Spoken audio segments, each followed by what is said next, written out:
Minority department Modi गरीबों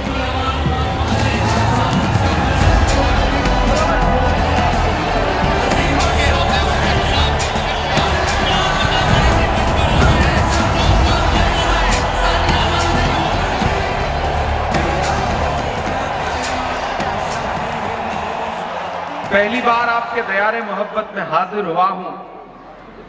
आपसे एक जज्बाती रिश्ता है, उस रिश्ते की बुनियाद पर आपके बीच में आया हूं और वो भी एक सियासी मौके पर आपके बीच में आया हूं। सारी धरा भी साथ दे तो और बात है, सारी धरा भी साथ दे तो और बात है, पर तू जरा भी साथ दे तो और बात है। चलने को एक पांव से भी चल रहे हैं लोग, पर दूसरा भी साथ दे तो और बात है। जहां तक नजर जा रही है, हजारों की तादाद में मीर विहार कॉलोनी और उसके एतराफ के लोग यहां पर इकट्ठा हैं। बदनसीबी है कि मैं मीर हसन साहब के जिंदगी में यहां हाजिर नहीं हो सका। मैं उन्हें दिल की गहराइयों से खराज अकीदत भी पेश करता हूं और थोड़ी देर आपसे सियासी गुफ्तगू भी करता हूं। मीर विहार वालों, आने वाली 5 तारीख को आपको घरों से बाहर निकलना है और न सिर्फ मुंडका किराड़ी के मुस्तकबिल का फैसला करना है, बल्कि दिल्ली के मुस्तकबिल का फैसला भी करना है। ये चुनाव बहुत जरूरी चुनाव है। पिछले 10 दिन पहले, 15 दिन पहले जो लोग इस चुनाव में कांग्रेस को नजरअंदाज करने की कोशिश कर रहे थे, आज उनके होश उड़े हुए हैं। मैं पूरी दिल्ली में चुनाव प्रचार करता हुआ यहां पहुंचा हूं, चाहे नांगलोई हो, चाहे छतरपुर हो, चाहे किराड़ी हो, चाहे तीमारपुर हो, चाहे लक्ष्मी नगर हो, कृष्णा नगर हो, मैं पूरी दिल्ली में चुनाव प्रचार करता हुआ यहां पहुंचा हूं। मेरे भाई, पूरी दिल्ली की हवा बदल चुकी है। बना रहे थे जो किस्से मेरी तबाही के, उन्हें पता ही नहीं रुख बदल रही है हवा। हवा का रुख बदल रहा है और पूरी दिल्ली जो केजरीवाल और नरेंद्र मोदी जी की आपसी गठजोड़ वाली राजनीति है, उसको समझ चुका है।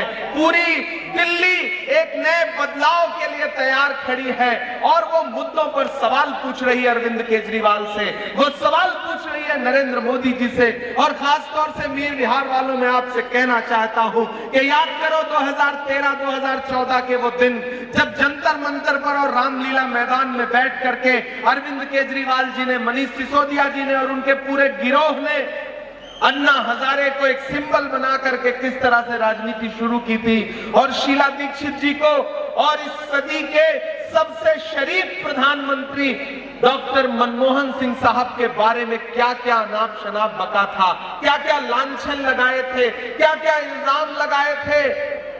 लेकिन कुदरत की लाठी में आवाज नहीं होती है मीर विहार वालों।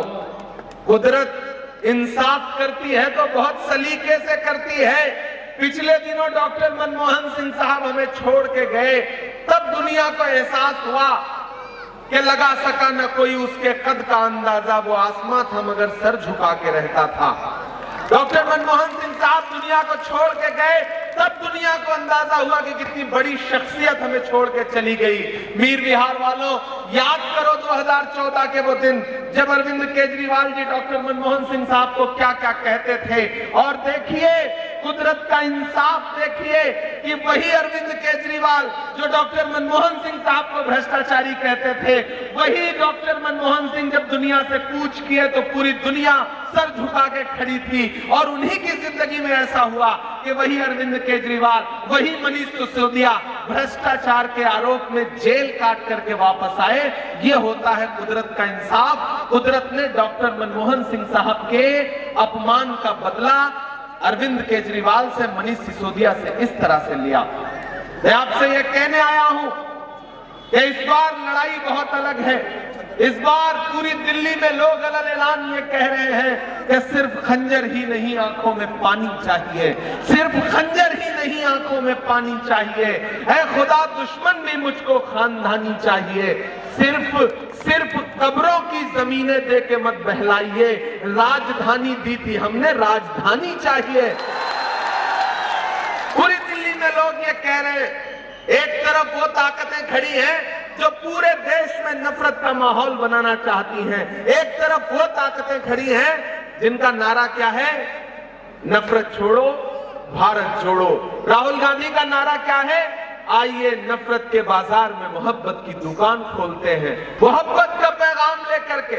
और राहुल गांधी जी ने धर्मपाल लाकड़ा जी को और लाला राजेश गुप्ता जी को मुंडका से अपना प्रत्याशी बना के, अपना नुमाइंदा बना करके आपके बीच में भेजा है। एक बात की तो सुनील भाई मैं प्रशंसा करूंगा, मैं अभी रास्ते में आ रहा हूं तो मैंने ये देखा कि किस तरह से इन इलाकों में आपने काम शुरू किया है, जो जारी भी है, और उस काम को अंजाम तक पहुंचाने के लिए आपका एक बार फिर से विधायक बनना इसलिए भी जरूरी है कि ये काम जो आपने शुरू किया है वो ताकि अपने मंजिल तक पहुंच सके। और खास तौर से मीर विहार कॉलोनी के साथियों, मैं आपसे ये कहना चाहता हूं कि मेरा आपका एक बड़ा जज्बाती रिश्ता है, रूह का रिश्ता है। मैं आपके लिए देश की सड़कों से लेकर के देश की संसद तक बोलता रहता हूं, लड़ता रहता हूं। मैं डरा नहीं, मैं झुका नहीं, कहीं छुप छुपा के खड़ा नहीं। जो डटे हुए हैं महाज पर मुझे उन सफों में तलाश कर। जब देश की पार्लियामेंट में बैठता हूं तो सामने बैठे हुए हाकिम की आंख से आंख मिला करके बोलता हूं, क्योंकि मैं जानता हूं मैं इसलिए जिंदा हूं कि मैं बोल रहा हूं। दुनिया किसी गूंगे की कहानी नहीं लिखती। यहां मेरी माएं बहनें बैठी हैं, जिन घरों तक मेरी आवाजें जा रही हैं, मैं उन सबको मुखातिब करते हुए ये कह रहा हूं कि ये चुनाव बहुत जरूरी चुनाव है। आपको ये गौर करना है कि आपके मुद्दों पर कौन आपके साथ खड़ा है। एक तरफ नरेंद्र मोदी जी जैसी ताकत है और एक तरफ अरविंद केजरीवाल है। अगर नरेंद्र मोदी जी बड़े वाले हैं तो अरविंद केजरीवाल भी उनका छोटा रिचार्ज है या नहीं है? एक ने चाय बेची, दूसरी ने शराब बेची। कंपटीशन दोनों का है। और आप तो मीर विहार कॉलोनी के लोग हैं, आपको तो हराम और हलाल का फर्क पता ही है। पता है या नहीं पता है? मैं आपसे ये कहने आया हूं साथियों कि एक ने चाय बेची, एक ने शराब बेची, एक ने देश को जुमला दिया तो दूसरे ने वो झांसा दिया। याद करो वो दिन जब मफलर लपेट करके वैगन आर में आते थे और पोल पर चढ़ जाते थे, पोल पर चढ़ते थे और आप चने के झाड़ पे चढ़ जाते थे। चढ़ जाते थे कि नहीं चढ़ जाते थे? फिर देखते देखते उनका मफलर उतर गया, खांसी आती थी पहले, खांसी बंद हो गई, उनकी खांसी बंद हुई, पूरी दिल्ली को खांसी आने लगी, क्योंकि इतना ज्यादा प्रदूषण। अगर भाजपा ने नफरत का माहौल बना करके दिल्ली की फजा को जहरीला बनाया है तो आम आदमी पार्टी ने प्रदूषण से दिल्ली की हवा को जहरीला बनाने का काम किया है। और मीर विहार वालों, एक चीज तो जान लो, मैं सिर्फ आपका जहन अपनी तरफ करने के लिए आपसे ये बात कह रहा हूं कि मुझे बताओ कि जब दिल्ली में दंगे हुए, दिल्ली जल रही थी, दिल्ली सुलग रही थी, पूरे सूबे में नफरत का माहौल बनाया गया था, तो कभी अरविंद केजरीवाल जी अपने घर से बाहर निकले? नहीं निकले। नरेंद्र मोदी जी निकले? नहीं निकले। कौन निकल करके लोगों के आंसू पोंछने के लिए गया? राहुल गांधी निकल करके लोगों के बीच में गए, उनके आंसू पोंछने का काम किया। याद करो जब हाथरस में एक दलित बिटिया के साथ बलात्कार हुआ, उसकी लाश को रात के 2 बजे बिना परिवार की मर्जी के जला दिया गया, तो निकले कोई अरविंद केजरीवाल? नहीं निकले। निकले नरेंद्र मोदी जी? नहीं निकले। कौन निकल करके तपती दोपहरी में हाथरस में उस परिवार के आंसू पोंछने गया? राहुल गांधी गया। संभल में जब हादसा हुआ, पुलिस ने लाशें बिछा दी, तो कोई अरविंद केजरीवाल नहीं निकला, कोई नरेंद्र मोदी जी नहीं निकले। निकला कौन? राहुल गांधी निकला और उन परिवारों से मिलने के लिए संभल के रास्ते पर गया। याद करो कि जब मणिपुर में बेटियों को बिना कपड़ों के परेड कराई गई तो न तो नरेंद्र मोदी जी निकले, न अरविंद केजरीवाल निकले। कौन निकला? राहुल गांधी निकले। राहुल गांधी गए। और याद करो कन्याकुमारी से कश्मीर तक चलते हुए पैदल राहुल गांधी अपने पैर के छालों की परवाह किए बगैर 4000 किलोमीटर मैं चला हूं उस इंसान के साथ। मैंने देखे हैं उस इंसान के पांव के छाले। मुझसे मीडिया के साथी कहते थे कि इमरान साहब आप तो शायर हैं, राहुल गांधी के साथ चल रहे हैं, क्या कहेंगे? तब मैं कहता था कि जो हर जालिम से टकराएगी वो आंधी बनाऊंगा, जो हर जालिम से टकराएगी वो आंधी बनाऊंगा। नए अंग्रेज आए हैं, नया गांधी बनाऊंगा। तो चला हूं राहुल गांधी के साथ। इसलिए मैं आपसे कहना चाहता हूं साथियों कि आपके किसी भी मुद्दे पर अगर अरविंद केजरीवाल नहीं खड़े हैं, अगर हाथरस में राहुल गांधी खड़ा है, अगर दिल्ली के दंगों के दौरान आपके आंसू पोंछने के लिए राहुल गांधी खड़ा है, अगर हाथरस के बाद मणिपुर के लिए राहुल गांधी खड़ा है, अगर कन्याकुमारी में राहुल गांधी खड़ा है, अगर कश्मीर में राहुल गांधी खड़ा है, अगर डॉक्टर बाबा साहब अंबेडकर के संविधान को बचाने की लड़ाई राहुल गांधी लड़ रहा है, तो फिर आपको राहुल गांधी का साथ भी देना पड़ेगा। आप अगर ऐसे में किसी बहुरूपिये को अपना वोट दे देंगे तो आप अपने जमीर के साथ नाइंसाफी करेंगे। मैं ये कहने के लिए आपके बीच में आया हूं, झाड़ू के तिनके बिखर रहे हैं, पंजा पूरी मजबूती के साथ अपना शिकंजा कस रहा है, इसलिए तैयार हो जाइए 5 तारीख के लिए। अपना एक एक वोट लेकर के घरों के बाहर निकलिए, और अगर आम आदमी पार्टी का कोई आपके बीच में वोट मांगने आए तो उससे खुल के कह दीजिए कि किसी भी मौलवी से या के साधु से न छूटेगा, किसी भी मौलवी से या के साधु से न छूटेगा, मदारी के किसी करतब से जादू से न छूटेगा। सफाई कर रहे हो तो जरा दामन की भी कर लो, हमारे खून का धब्बा है झाड़ू से न छूटेगा। खुल के कहिए ये बात। और ये जो मोहब्बत का पैगाम लेकर के, राहुल गांधी का पैगाम लेकर के, कांग्रेस पार्टी का पैगाम लेकर के धर्मपाल लाकड़ा जी और लाला राजेश गुप्ता जी आपके बीच में हैं, ये जो मोहब्बत बांटने के लिए आपके बीच में कांग्रेस पार्टी के नुमाइंदे बन के आए हैं, उसका साथ दीजिए, इनके साथ खड़े होइए। कितनी भी साजिशें हों, उन साजिशों को नाकाम करिए, क्योंकि कैंची से चिरागों की लवें काटने वालों, कुदरत के करिश्मों से लड़ोगे तो मिटोगे। तुम फूल को चुटकी में मसल सकते हो, लेकिन खुशबू को बिखरने से नहीं रोक सकोगे। ये मोहब्बत की खुशबू है जिसे लेकर के आगे बढ़ना है। जो दिल में छुपा रखी है वो बात बता दो। थक तो नहीं गए आप? पिछले 2-3 घंटे से मुझे पता चला आप लोग यहाँ बैठे हैं, थक तो नहीं गए? और इधर जिन साथियों को दिखाई नहीं पड़ रहा है वो थोड़ा इधर आ जाए तो दिखाई पड़ने लगेगा। अपनी सुविधा के अनुसार ही बिल्कुल अरविंद केजरीवाल लग रहे हैं आप, थोड़ा सा और इधर आ जाए। कि जो दिल में छुपा रखी है वो बात बता दो, जज्बात जो जख्मी हैं वो जज्बात बता दो।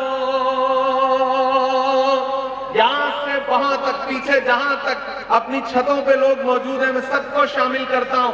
पूरी मीर बिहार में आपके तालियों के साथ ये 4 मिसरे जाने चाहिए जो मैं पढ़ने चल रहा हूं। कि जो दिल में छुपा रखी है वो बात बता दो, जज्बात जो जख्मी है वो जज्बात बता दो। दुनिया को चलो अपने ख्यालात बता दो, मरकज के गुनहगारों की औकात बता दो। मरकज के गुनहगारों की औकात बता दो, मरकज के गुनहगारों की औकात बता दो। और इस मुगालते में मत रहिएगा कि वो बड़े वाले अलग हैं और छोटे वाले अलग हैं, दोनों एक ही हैं। डीएनए दोनों का एक ही है, ये याद रखिएगा। एक बड़ा है, एक छोटा रिचार्ज है। तब मैं एक नज्म आपको सुनाता हूं। कहां सोया है चौकीदार। वहां जो पीछे लोग खड़े हैं ना, जो अभी तक फैसला नहीं कर पाए, उनको भी शामिल करता हूं मैं। कि कहां सोया है चौकीदार, कहां बैठा है पलटी मार। पलटी मार का मतलब समझ रहे हैं आप ना? मैं नाम नहीं लूंगा, नहीं आप जान जाएंगे कि मैं केजरीवाल जी की बात कर रहा हूं। कि कहां सोया है चौकीदार, कहां बैठा है पलटी मार। जनता के असली मुद्दों से दोनों हुए फरार। कहां सोया है चौकीदार, कहां बैठा है पलटी मार। कि चाय, बहुत समझदार लोग हैं आप, बस चाय का नाम ले लीजिए, आपको स्वाद आ जाता है, चाहे पिलाओ या ना पिलाओ। कि चाय बेचने वाला पूरा भारत बेच रहा है। बेच रहा है कि नहीं बेच रहा है? कि चाय बेचने वाला पूरा भारत बेच रहा है। इसी काम में हासिल उसे महारत बेच रहा है। यहाँ के छोटे वाले बड़े जुझारू बेच रहे थे। अगली लाइन पे कसम है कि हाथ को, कि यहाँ के छोटे वाले बड़े जुझारू बेच रहे थे। मौका मिला तो खुलकर साहब दारू बेच रहे थे। बेच रहे थे कि नहीं बेच रहे थे? बेच रहे थे ना? कि यहाँ के छोटे वाले बड़े जुझारू बेच रहे थे। मौका मिला तो खुलकर साहब दारू बेच रहे थे। दिल्ली राज्य की बर्बादी के दोनों जिम्मेदार, कहाँ सोया है चौकीदार, कहाँ बैठा है पलटी मार। साथियों, 5 तारीख आपके शऊर के इम्तिहान का दिन है। किसी ने कहा है कि जब तक शेर अपनी कहानियां लिखना खुद नहीं सीखेंगे, तब तक शिकारी अपनी कहानियों में खुद को महान बताते रहेंगे।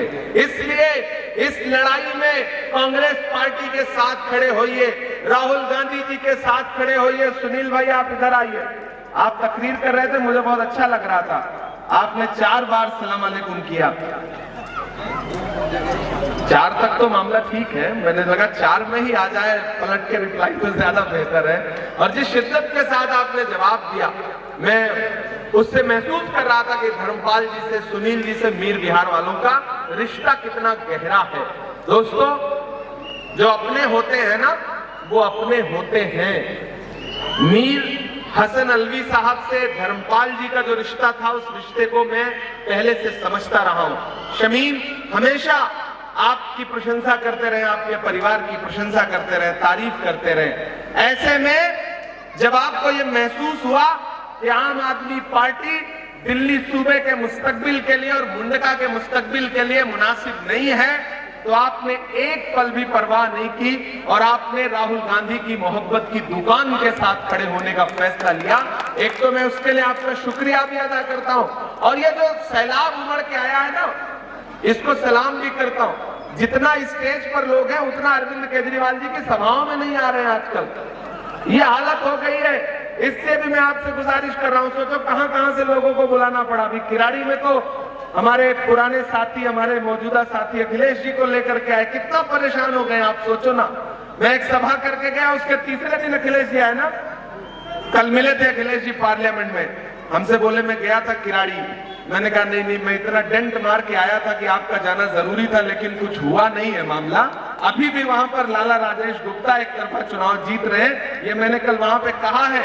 और मुझे पूरा यकीन है मीर बिहार वालों कि धर्मपाल जी से आपका जो रिश्ता है, आप 5 तारीख को उस रिश्ते की लाज एक तरफा वोट दे करके, एक तरफा, एक भी वोट किसी के बरगलाने में नहीं आना है, किसी के झांसे में नहीं आना है। कोई भी आपके बीच में आए, देखिए एक बात समझ लीजिए कि लड़ाई नफरत और मोहब्बत के बीच में है, लड़ाई बुजदिलों और बहादुरों के बीच में है। सुनील भाई बात कर रहे थे ना, तो मुझे महसूस हुआ कि एक मजबूत आदमी, एक मर्द आदमी की जबान जो होनी चाहिए, उस लहजे में बात कर रहे थे। इसलिए मीर बिहार वालों, मैं आपकी मोहब्बत को पुकारते हुए ये कह रहा हूं कि ऐसे लोगों का साथ दीजिए, ऐसे लोगों के साथ खड़े होइए और एकजुट होकर के, इकट्ठा होकर के बड़ी तादाद में कांग्रेस पार्टी का सपोर्ट करिए, वोट दीजिए, क्योंकि सच में राहुल गांधी आपके मुद्दों पर लड़ने वाले शख्स का नाम है। आप धर्मपाल जी को, राजेश जी को हाथ के पंजे के सामने वाला बटन दबा के वोट देंगे तो सिर्फ इनको नहीं मिलेगा, मोहब्बत के उस मसीहा को मिलेगा जिसका नाम राहुल गांधी है। आप हाथ के पंजे के सामने वाला बटन दबा करके इन दोनों को वोट देंगे तो सिर्फ इनको नहीं मिलेगा, डॉक्टर बाबा साहब अंबेडकर के सच्चे अनुयायी मल्लिकार्जुन खड़गे जी को मिलेगा। आप इनको वोट देंगे तो सिर्फ इनको नहीं मिलेगा, इमरान प्रतापगढ़ी पे आपका एहसान होगा, ये कहने के लिए आपके बीच में आया हूं। तो मुझे ताकत दीजिए। और ये हमारे अल्पसंख्यक विभाग में काम करते हैं, उत्तराखंड के प्रभारी हैं, राष्ट्रीय पदाधिकारी हैं, इनकी भी इज्जत फंसी हुई है। समझ रहे हैं कि नहीं? मैंने इनसे कहा है कि आप अल्पसंख्यक विभाग के एक जिम्मेदार पदाधिकारी हैं, राष्ट्रीय स्तर के पदाधिकारी हैं। राहुल गांधी जी, प्रियंका गांधी जी सब आपको बड़ा सम्मान देते हैं, तो आपकी इज्जत इस बात के लिए और बढ़ेगी कि मीर विहार कॉलोनी किस तरह से आपके साथ खड़े होकर के कांग्रेस पार्टी का सपोर्ट कर रही है। तो इन्होंने कहा कि नहीं इमरान भाई, हम वादा कर रहे हैं कि मीर विहार का एक एक इंसान, क्या हिंदू, क्या मुसलमान, क्या सिख, क्या ईसाई, किसी भी मजहब, किसी भी जात, किसी भी धर्म का हो, वो इंसानियत के नाते, मानवता के नाते, काम के नाते धर्मपाल लाकड़ा जी को वोट देगा और किराड़ी वाले राजेश गुप्ता जी को वोट देंगे। ये मुझे पूरा भरोसा है, ये मुझे इन्होंने यकीन दिलाया है। और आप इस यकीन की लाज रखेंगे, इसका भरम रखेंगे, ये मुझे पूरा भरोसा है। चूंकि अभी 4 सभाओं में और जाना है, एक 5वीं के लिए भी दबाव बन रहा है कि आज 6 सभाएं करिए। तबीयत भी खराब थी, लेकिन शमीम साहब ने और धर्मपाल जी की तरफ से इतना ज्यादा दबाव था कि मुझे हाजिर होना पड़ा। मैं आपके बीच में हाजिर हुआ हूं। बस आपसे आखिर में इतना कहूंगा साथियों कि मैं आया हूं तो मेरी इज्जत भी, मेरी प्रतिष्ठा भी, मेरा सम्मान भी अब आपके हाथों में है। आप सबने ये दस्तार पहना करके, ये पगड़ी पहना के जो इज्जत दी है, इसकी लाज बचाना भी आपकी जिम्मेदारी है, ताकि मैं राहुल जी से जाके कह सकूं कि मैं गया था और प्रत्याशियों के लिए वोट मांगने आया, वोट मांग के आया हूं और मीर विहार के लोगों ने, मुंडका के लोगों ने, किराड़ी के लोगों ने मुझे मायूस नहीं किया है। और मुझे पूरा यकीन है कि आप मायूस नहीं करेंगे। डराने आए, धमकाने आए, बहकाने आए, उनसे कह देना कि मत समझना डराने से डर जाएंगे। तैयार रहिए, जरा जोश के साथ सुनिए कि मत समझना डराने से डर जाएंगे, अब के सारी हदों से गुजर जाएंगे। मत समझना डराने से डर जाएंगे, अब के सारी हदों से गुजर जाएंगे। मौत के नाम का खौफ देता है क्यों, मौत के नाम का खौफ देता है क्यों, मौत के नाम का खौफ देता है क्यों। मौत जिस रोज आएगी मर जाएंगे। मत समझना कि हमने ज़मज़म दिया, आबे गंगा दिया, तुमने भारत को दंगा ही दंगा दिया। और अगली जो 2 लाइन है ना, यहाँ बाईं तरफ से पीछे तक, दाईं तरफ एक एक हाथ, तो कसम है आपका हाथ हवा में उठेगा, मैं जानता हूं कि हमने ज़मज़म दिया, आबे गंगा दिया, तुमने भारत को दंगा ही दंगा दिया।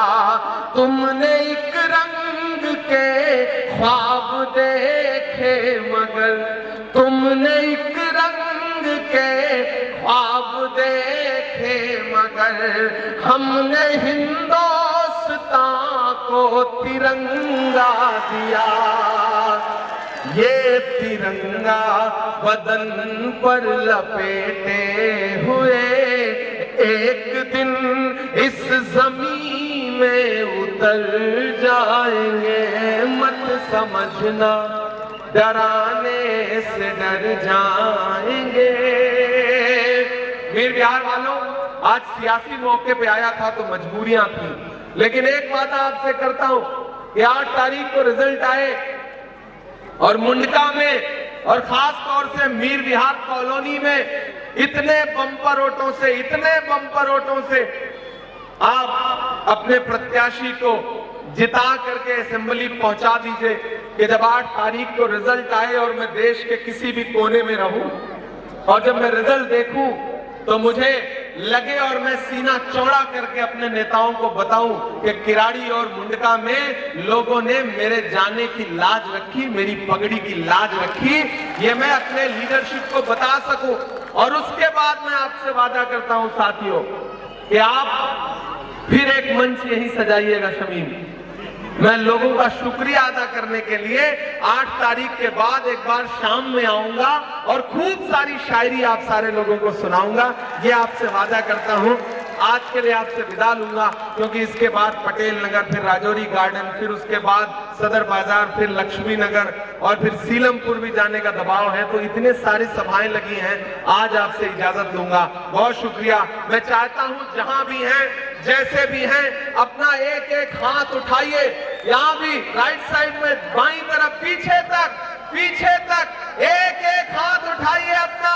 मुझे भरोसा दिलाइए कि अपना एक एक वोट लेकर के जाएंगे, हाथ के पंजे के सामने वाला बटन दबाएंगे, भाई धर्मपाल लाकड़ा जी को, राजेश गुप्ता लाला जी को जिता करके असेंबली पहुंचाएंगे।